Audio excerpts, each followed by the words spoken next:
कहानी टून। दोस्तों, वीडियो शुरू करने से पहले चैनल को सब्सक्राइब करना ना भूलें। आपका एक छोटा सा सब्सक्राइब हमारी मेहनत की सबसे बड़ी ताकत है।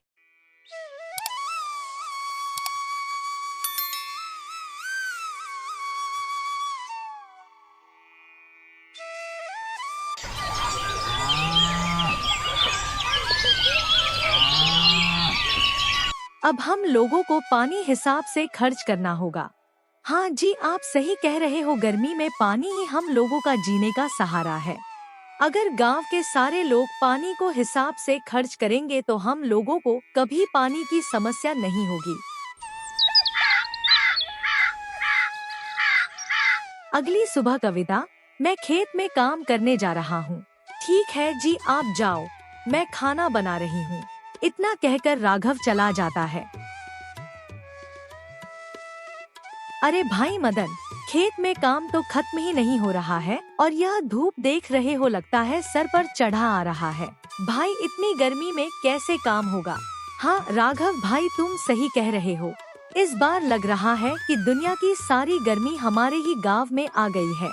अब लगता है राघव भाई हमें घर चलना चाहिए, नहीं तो यही गर्मी से मर जाएंगे।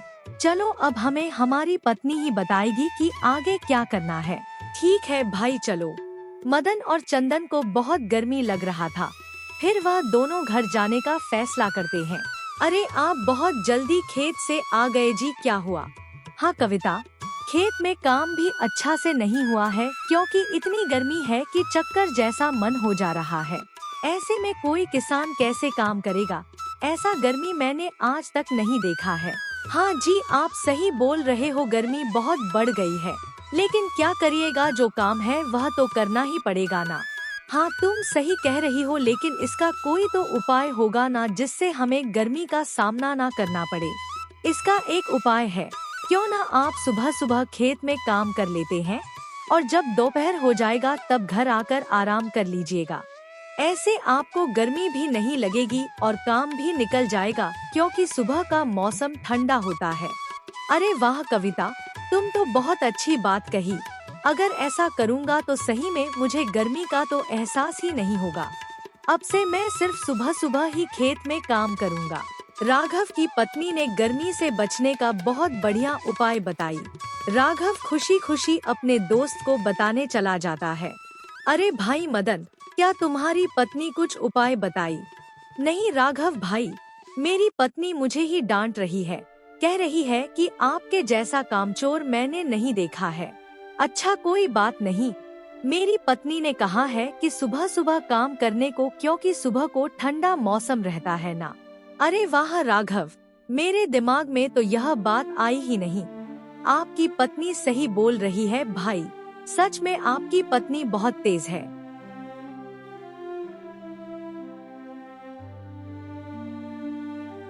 सुबह सुबह दोनों दोस्त अपने खेतों में काम करने के लिए निकल पड़ते हैं। जैसे ही खेतों में पहुंचते हैं, देखते हैं कि अरे यह क्या? राघव, हमारे खेत कैसे सूख गए? अरे भाई, अब खेती कैसे होगी? मुझे लगता है इतनी गर्मी गिर रही है, इसके कारण ये खेत सूख गए। हाँ मदन, खेत तो बिल्कुल पत्थर हो गया है, ऐसे काम कैसे चलेगा? और तो और पानी की भी कितनी समस्या है ना। हम लोग पानी कहाँ से लाएंगे भाई? अब इसका समाधान कौन करेगा? कौन हमें पानी देगा? खेत पूरी तरह से पत्थर हो चुकी थी। गर्मी दिन प्रतिदिन बढ़ ही रहा था। अब इनके आगे एक पानी की समस्या आ चुकी थी। अरे कविता, यह क्या हो रहा है? एक पर एक समस्या आते ही जा रहा है। अब क्या समस्या आ गई जी? क्या हो गया? कविता, अब हमारी जो खेत थी वह बिल्कुल पत्थर की तरह सूख गई है। बिना पानी के तो बीज अंकुरित होगी ही नहीं। अब क्या करे कविता? गर्मी कब खत्म होगी? तापमान दिन पर दिन और बढ़ ही रहा है। किसान को पानी की बहुत दिक्कत आ रही है। भगवान भी इन गरीबों के साथ खिलवाड़ कर रहे हैं। एक वह धनीराम है जिसके घर के बिल्कुल बगल में ही एक गड्ढा है जिसमें पानी भरपूर है। उसके किस्मत में पानी का सुख लिखा है। और एक हम सब हैं कि पानी पीने से पहले 10 बार सोचते हैं कि पानी खत्म ना हो जाए। राघव वहीं से गुजर रहा था। वह सेठ की बात सुन लेता है और धनीराम से मिलने का फैसला करता है।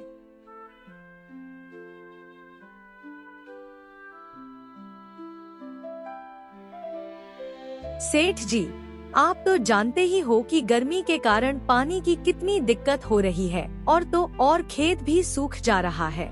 हाँ राघव, तुम सही कह रहे हो। गर्मी तो है लेकिन मैं बहुत खुश हूँ क्योंकि भगवान इतना मुझे पानी दे दिए हैं कि कभी जीवन में खत्म नहीं होगा। हाँ सेठ जी, भगवान आपको पानी इसलिए दिए हैं कि आप गरीब किसान की मदद करें।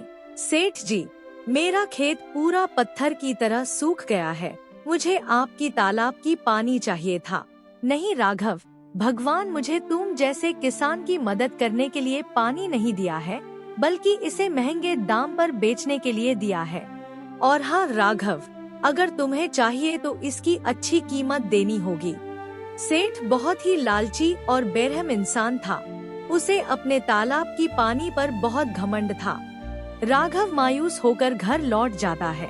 घर आते ही अपनी पत्नी से कहता है, कविता, मैं सेठ धनीराम के पास गया था क्योंकि उसके पास एक पानी से भरा तालाब है। भगवान का कृपा है उस पर कि अभी तक उसके तालाब नहीं सूखे हैं।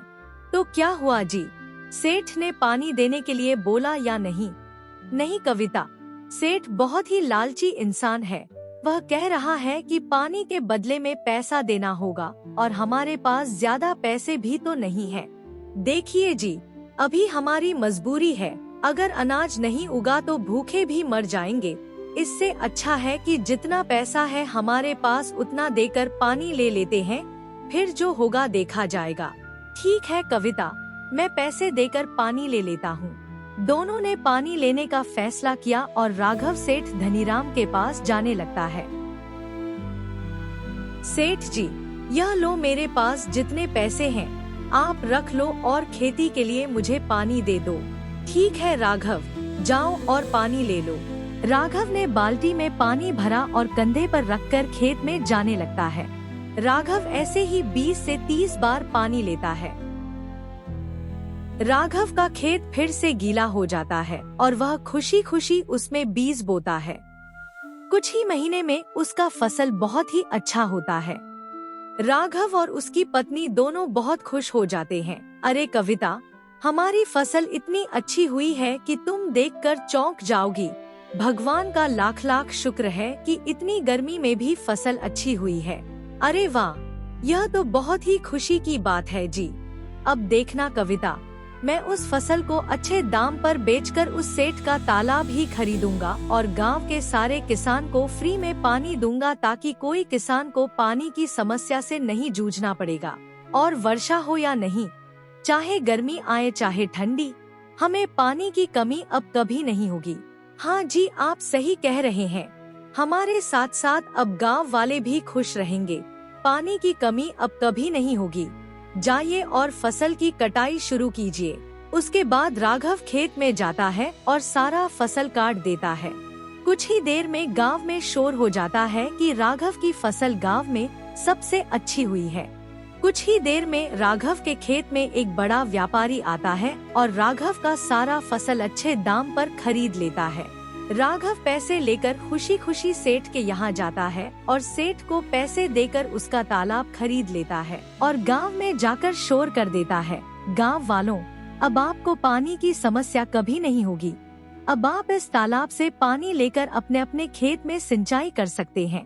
वाह राघव, तुमने यह साबित कर दिया कि किसान हमेशा नेक दिल और दयालु होता है। तुमने गांव वालों की इतनी बड़ी समस्या का समाधान निकाल दिया। राघव, तुम्हारा बहुत बहुत धन्यवाद। इस तरह राघव ने इतनी गर्मी में भी अपना मेहनत करना नहीं छोड़ा। आखिर अंत में उसे कामयाबी मिल ही गई। तो दोस्तों, इस कहानी से हमें यह सीख मिलती है कि कितनी भी गर्मी या ठंड आए, अपनी मेहनत करना मत छोड़ो, क्योंकि कभी ना कभी भगवान को भी झुकना ही पड़ता है। दोस्तों, अगर आपको ये कहानी पसंद आई हो तो वीडियो को लाइक करें, अपने दोस्तों के साथ शेयर करें और हमारे चैनल को सब्सक्राइब करना बिल्कुल ना भूलें।